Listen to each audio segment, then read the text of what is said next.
अब हम लोग देखते हैं ई गवर्नेंस की अवस्थाएं। यह भी समझ लें कि अवस्थाएं को चरण भी कहा जाता है। ई गवर्नेंस की कई एक चरण हमें देखने को मिलते हैं और कई विद्वानों ने अपने अपने तरीके से इसे 5 या 6 अवस्थाओं का जिक्र किया है। यहाँ पर हम लोग 5 अवस्थाओं को देखते हैं जो महत्वपूर्ण में लगती है।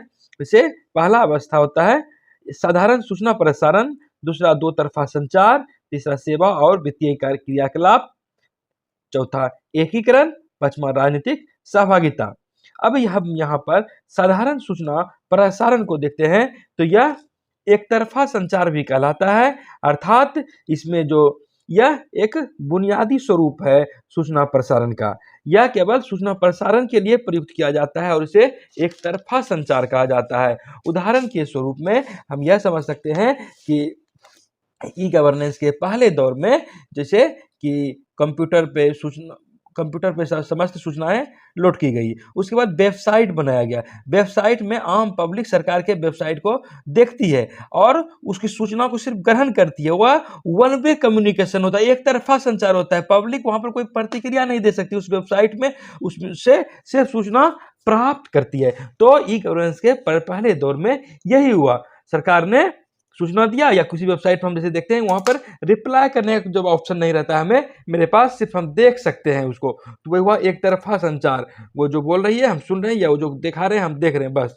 तो यहाँ इसे साधारण सूचना प्रसारण भी कहते हैं और यह एक गवर्नेंस का बुनियादी स्वरूप इसे माना गया। वहीं दूसरे स्वरूप में हम देखें तो इसे दो तरफा संचार भी कहा गया है। इसे अनुरोध और प्रत्युत्तर की संज्ञा दी गई, रिक्वेस्ट एंड रिस्पॉन्स कहा गया है और यह ईमेल प्रणाली और सूचना तथा आंकड़ों के स्थानांतरण प्रौद्योगिकी जैसे वेबसाइट से चित्रित होता है। यहाँ पर आगे की गतिविधि में हुई बात यह हुई कि जैसे कि प्रथम दौर में सिर्फ पब्लिक सूचना को देखती थी और सरकार मशीनरी प्रशासनिक मशीनरी उस सूचना को लोड करता था। लेकिन दूसरे में क्या हुआ कि जो वो लोड करता था, जो सिर्फ देखने के साथ साथ उसको दो तरफा पब्लिक भी वहां पर प्रतिक्रिया दे सकती थी, इसे यह ऑप्शन दिया गया। जैसे कि आप यहाँ पर यूट्यूब देख रहे हैं, यहाँ पे आपको कमेंट करना ही रहे ऑप्शन, तो वो एक तरफा संचार हो गया। वहीं आपको कमेंट करने का भी यहाँ पर ऑप्शन रहता है, आप भी अपनी बात रख सकते हैं, आप अपनी प्रतिक्रिया दे सकते हैं। तो यह क्या हुआ, यह दो तरफा संचार हुआ। यहाँ पर पब्लिक का अनुरोध भी स्वीकार किया जाने लगा, पब्लिक भी अपनी बात को रखने लगा और जैसे कि यहाँ पर फिर प्रौद्योगिकी में विस्तार हुआ और इस वेबसाइट में जो है वह चित्रित होने लगा काम धीरे धीरे। और यह तीसरे दौर में अगर हम देखें तो यहाँ पर सेवा और वित्तीय क्रियाकलाप की बात होती है। तीसरा संचार में यहाँ पर वन वे कम्युनिकेशन नहीं है, टू वे कम्युनिकेशन नहीं है, बल्कि ये दोनों तो है ही, इसके साथ साथ वित्तीय क्रियाकलाप यहाँ पर होने लगी, सेवा मिलने लगी पब्लिक को, ऑनलाइन सेवा और वेब आधारित क्रियाकलाप जहां स्वयं सेवा सेल्फ सर्विस के रूप में प्रदान की गई।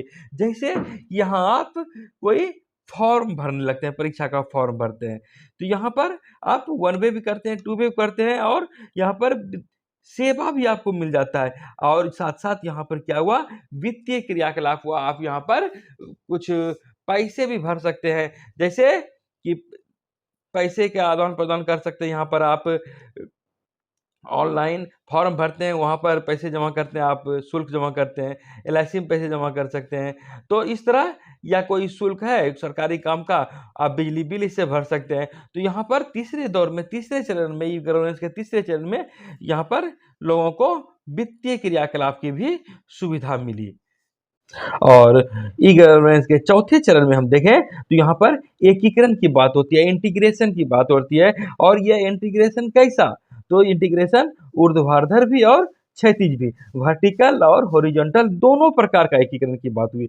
इसमें आप देख सकते हैं कि सरकार के बीच इंटर गवर्नमेंट और सरकार के अंदर शासकीय एकीकरण का प्रयास हुआ।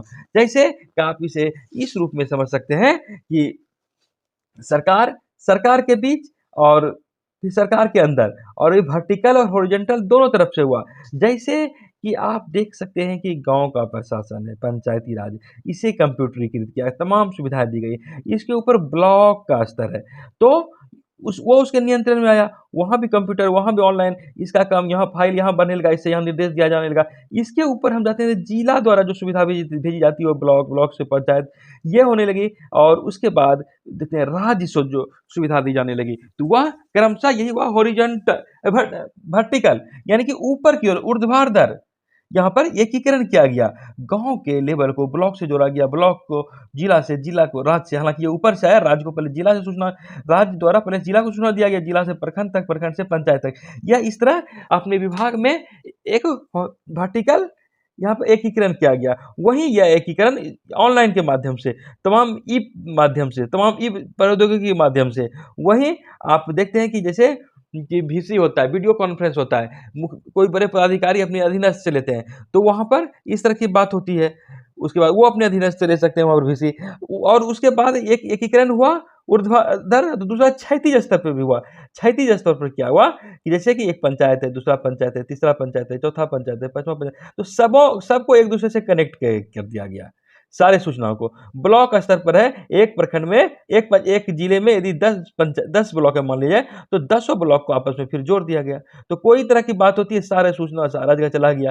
तो इस तरह ये सूचना सब जगह चला गया। और सरकार के अंदर ये ऊर्ध्वाधर और क्षैतिज दोनों प्रकार का हुआ। इसके साथ साथ ये अन्य मंत्रालय से भी ये जुड़ा। ये जैसे कि अगर स्वास्थ्य विभाग की बात है, तो सिर्फ स्वास्थ्य विभाग में ही यह सूचना नहीं रही, बल्कि इसको अन्य शैक्षिक शिक्षा विभाग से भी जोड़ दिया गया। इस तरह हर विभाग क्रमशः यह सरकार के अंदर जुड़ती चली गई। यह एकीकरण हुआ ई गवर्नेंस के माध्यम से। और ई गवर्नेंस का 5वां चरण देखें तो यहाँ पर राजनीतिक सहभागिता की बात होती है।